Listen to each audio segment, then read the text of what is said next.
Yeah, I mean, really just, to defend the spread, it comes back to fundamentals, and that's, tackling the football well and executing the calls, that are made. And that's something that we didn't do this past Saturday. So really just, going back to fundamentals, working on our tackling, becoming better tacklers this week, and then, executing every call that's made on Saturday will help us. Every week it seems you guys are facing a duel with our quarterback, especially once you get in conference play. Does that help you guys since you're seeing some guy every week with that to build a familiarity? Oh yeah, definitely. I think Austin and Jerome both prepare us very well for what we're going to see week in and week out in the Big 12. And that's dual threat quarterbacks, like you just said. They each week you're going to see a guy that can throw, but then when he needs to scramble, they can get that done. As a defense, how much does it add, or how much tougher is it when you have to face a guy who you know has that threat at least? Well, it definitely adds some pressure, because it just you can be in great coverage, and if a guy is able to escape the pocket and whatnot and get out and use his legs, that can put a lot of pressure on a defense. And so, you just gotta. Once he crosses the line of scrimmage, you gotta try to tackle him and get him down as quick as you can, and that just comes with pursuit to the football, and good pressure by the defensive line, and working together as one, all 11 working as one.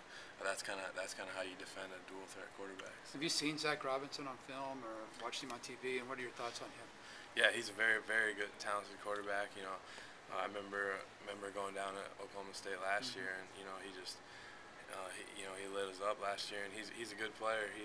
He can throw, he can run it, and he's just very talented. So, we're gonna have to really bring our A game this week against him. If you're voting on the all-league quarterback, and you can't vote for your own guy, who would you vote for? I'm not exactly sure because I don't really pay attention to all the statistics and all that. There's a lot of talented quarterbacks in the Big 12, but I can't really sit here and pinpoint one guy. Just because week in and week out, I'm focusing on a different guy. So. You'll miss Des Bryant, I'm sure.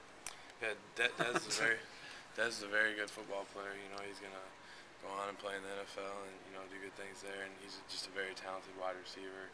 With the ball in his hands, and also as a return man in the return game, he's very very talented football player. So.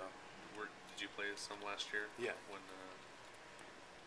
yeah. Every highlight they show is most days is from that game from him. Yeah, he played very well against us last year and made some big time plays, and and I remember from our game last year we didn't execute very well on defense, and I mean against a guy like that he'll just take advantage of that, and that's exactly what he did last year, and he made some big time plays against us last year.